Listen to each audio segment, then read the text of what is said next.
Hey YouTube, we're back. It's the Den Den Boys back in the games room. In Brisbane. Garth, Vaughan. Together we are the Den Den Boys. We're going to be playing a game on the PS1 called, technically it's called The Cameraman, but we know it as Gekisha Boy. Yeah, Japanese import. Yeah. Japanese import for the PS1. So, a little bit of history about the game. What do you know about the game? Yeah, so the game is from a Japanese title that originates on the PC Engine, on the Hue card format, called Gekisha Boy. That's from '92. It was Japan only.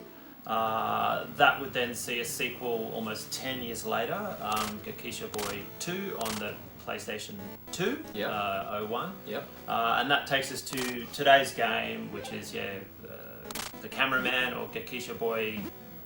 Yeah, and we're saying this is technically, it's actually the first game, but it's technically the third in the series because it got released in 2002. Yep, 1 year after the PS2 sort of sequel. They decided to port the original, which is quite expensive by the way, so it was a great idea to bring it under the Simple 1500. That's right, series. PS1 Simple series, volume 94. That's right, yeah.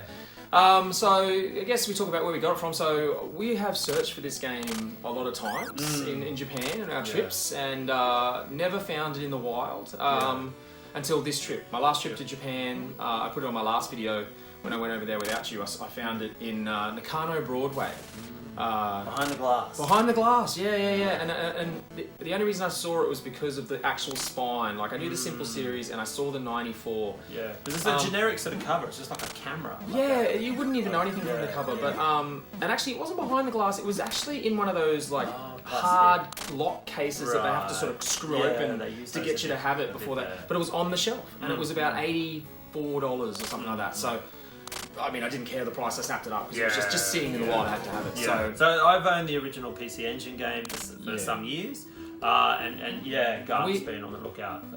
We played the original on the PC Engine. Love the PC Engine. Yeah, we beat that years ago. Yeah. Gekisha Boy 2 played through that, clocked that. Love the game, but this was just the icing on top of the cake. Had to have this one. Piece of the puzzle. Yeah. So I guess we talk about the next thing we talk about is if you've never played the game or don't know anything about it. How do you describe to someone how Gekisha Boy plays? Yeah, because it's a strange game. It's a strange game. It's one of a kind. Yeah, I mean, photography is the theme, but not as you would imagine it.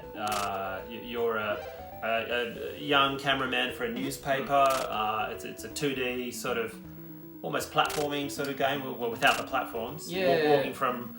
I guess you've got to say it's on rails because the scene, as you'll see in the video, is always moving forward and pushing you forward. Yeah. And then the obstacles kind of come at you from the right of the screen, and it's your job to either photograph them to kill the enemies or to jump obstacles. Yeah, to avoid them. But the genius is the comedy. It's on rails.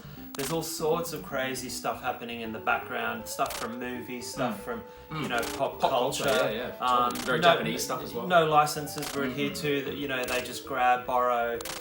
There's even a bit of kind of risque, naughty stuff, but it's in good humour. There was some F-bombs that we found in one of the games. Like, I'm pretty sure that wasn't in the original. Yeah. So yeah, as you see in the video, it's side-scrolling, 2D, but the object of the game, each level, you have to score a certain amount of points by taking photos of the background and the things that are happening in the game itself. And you've got limited film, so every time you snap a picture, it uses one of your film. You start off with like 5 or 10. Some enemies will drop film. If you run out of film, it's game over. If you don't get the set amount of points, it's game over ultimately.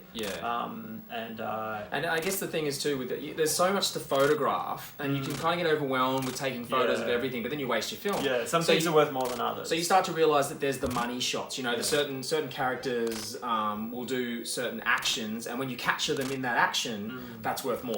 And you might have to wait for the money shot. Don't take it early. Wait for the action to happen. And by repetition and replaying the levels, you learn those things, and that's the enjoyment. Is kind of learning that. Finding them in the first place, and then waiting for the money shot. Yeah. So that's cool. That's how it plays. I mean, you've got a jump button and a camera shoot. Yeah, 2 buttons. That's it. Two buttons.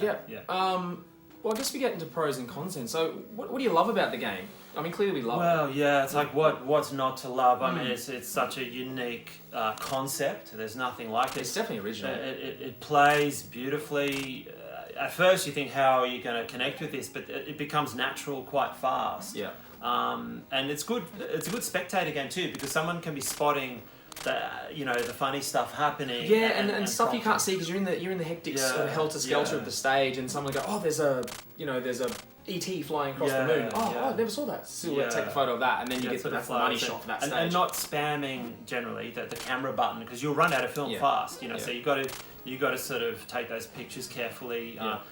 Jump obstacles, and coordinate photos. Yeah. I love the humour. Obviously, it's a very funny game with the actions of the players. Like, there's always that one character in every stage who's hidden in the stage. The 5 o'clock shadow. Yeah, and the trench coat. Yeah, the first stage he's flashing people. There's Marilyn Monroe with her skirt going up. There's all the pop culture things like the Back to the Future DeLorean through the sky. The Terminator. Yeah. Superman.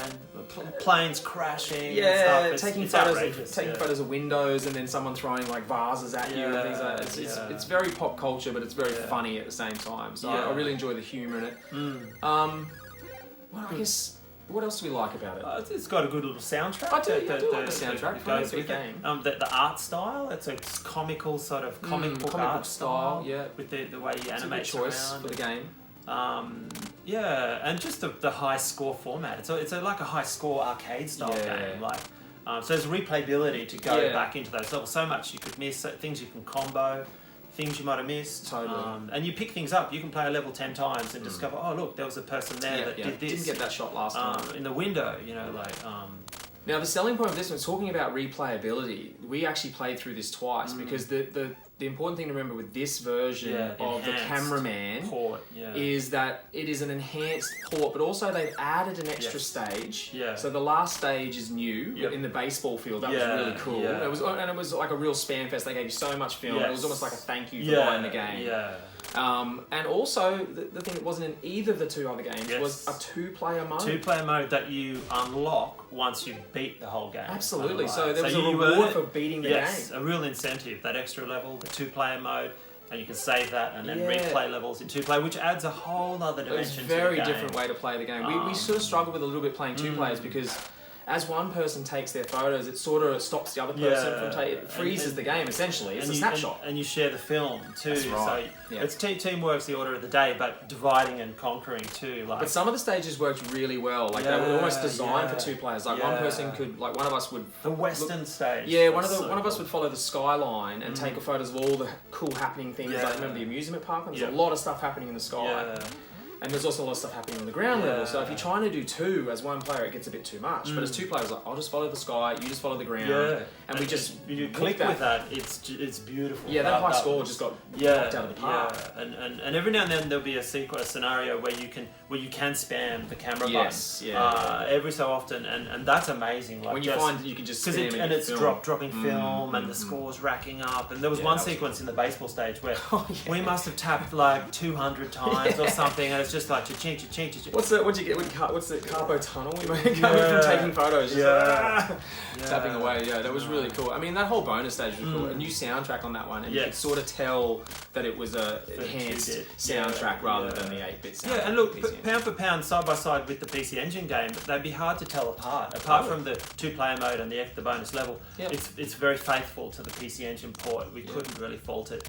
It plays really well, and it's not as expensive as the PC Engine. No, absolutely. Card, I don't own, which has gone up in price. I own this one, which is rarer, but and you're still going to pay less up to $100, for it or less.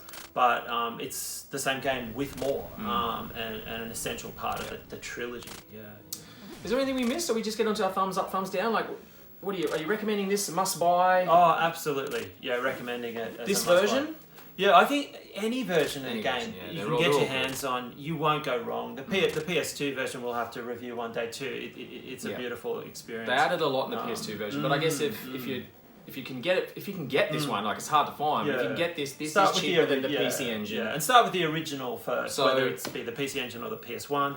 And then if you dig that, you'll enjoy it. Best of both worlds, because you're getting the PC Engine original, but you're getting some of the bonus stuff as well. So this is probably the better one to get. Double thumbs up. I love this game. I'm still hunting for a PC Engine copy, but I love this game. I love this version. I love that extra stage. I love the extra content of playing two players. Which yeah, it worked really well. Yeah, so yeah. it's not We just a could, I gimmick. could see It's us returning to that, yeah, you know, totally. and just setting some high pumping scores. those high scores Yeah. up. Yeah, every time. Yeah, that's it. All right, cool. Well, that's the video for Yep. Gekisha Boy, the cameraman. I guess we'll just finish on a little reminder that together we are the Den Den Boys, but also Vaughan has his own separate Instagram with his games room and some of the stuff he shows off in there. So if you'd like to follow him on Directro Games, we'll put a link on the video, but yeah, follow him down there. You've got a ton of things to put up there, and yeah, other than that, if you like the videos, please hit the subscribe button. That means a big deal to us, and we love hearing some comments too. We love giving feedback and chatting with you online, replying to the comments. Yeah, that's been really cool. Yeah. So and there's no dumb questions. Ask us anything. yeah, for sure. But yeah, other than that, thanks for watching, and yeah, we'll see you soon.